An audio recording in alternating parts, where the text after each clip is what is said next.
got a phone call from my agency, who I worked with and got lots of work from, saying, would you like to work abroad? It's quite an interesting role. I was like, okay, yeah, but the interview's tomorrow. You need to get here for the interview tomorrow. And it's like, okay, yeah, no problem at all. I'll come on up.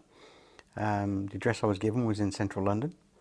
I went into the building, up to the 6th floor, and there were guards on the 6th floor, which I thought was quite odd.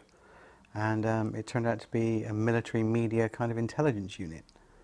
And they showed me around. We had a quick chat, and I must have been there for about 20 minutes, and that was it. And they said, great to see you, thanks very much. And I asked, okay, so when will I hear if I've got the job? And I said, oh, no, you've got it. And I said, where am I going and when do I start? They said, well, your tickets will be emailed to you later today. You'll be going out on Monday morning.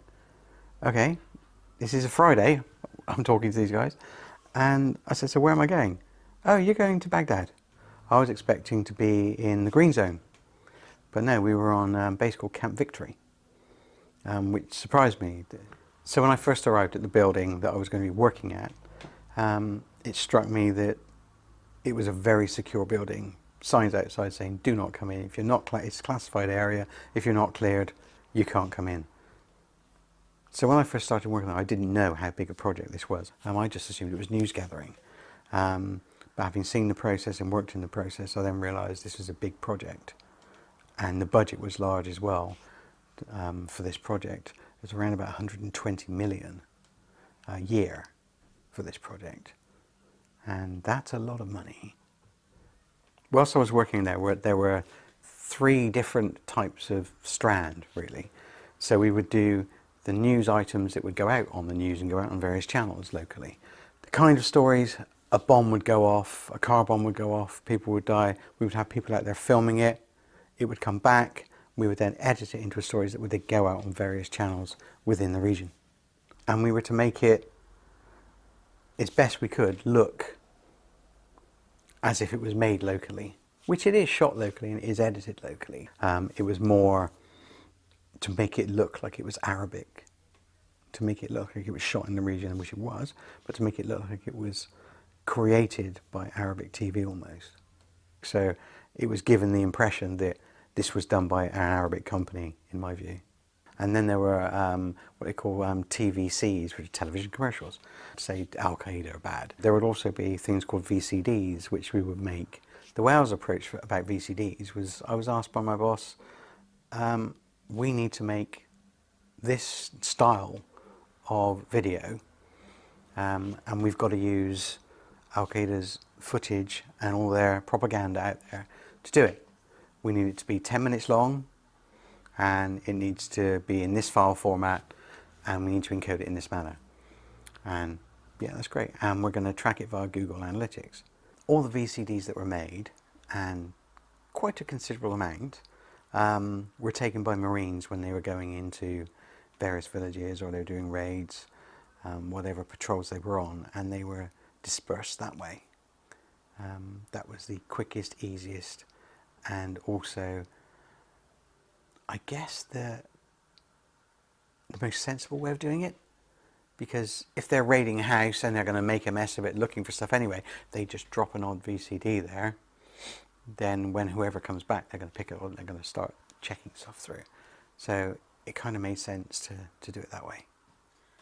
And these were discs that were made to play in a thing called Real Player.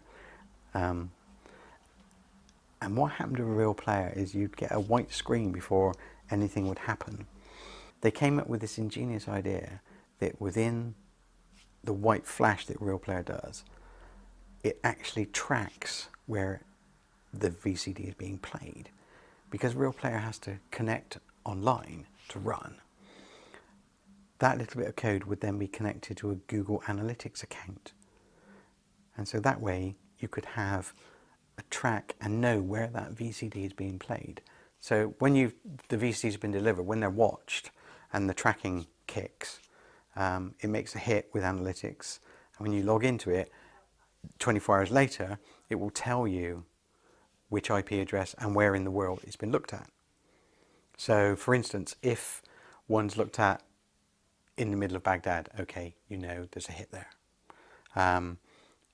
if one 48 hours later or a week later shows up in another part of the world, then that's the more interesting one. And that's what they're looking for more. Because then that gives you a trail of, okay, so someone sent it to this person, or they've been here and they've gone elsewhere. So it gives you a track of somebody who could possibly be a threat.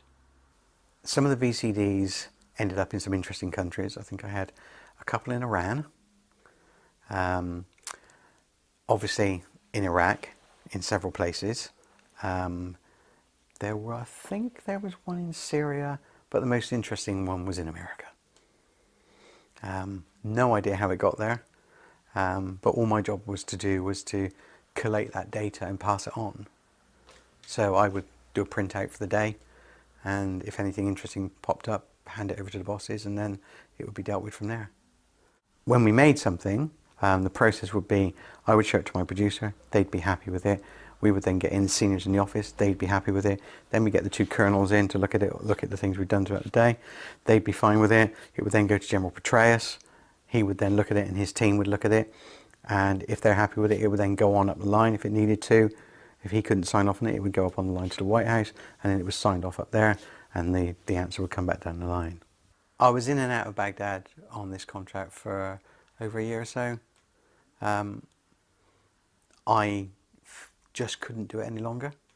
When you've got over 500 tapes with more atrocities than you can believe could ever be committed to another human being on, there's only so much you can take. And also, you just think flying in and out of a war zone all the time, you're elevating that risk of not being able to come back home.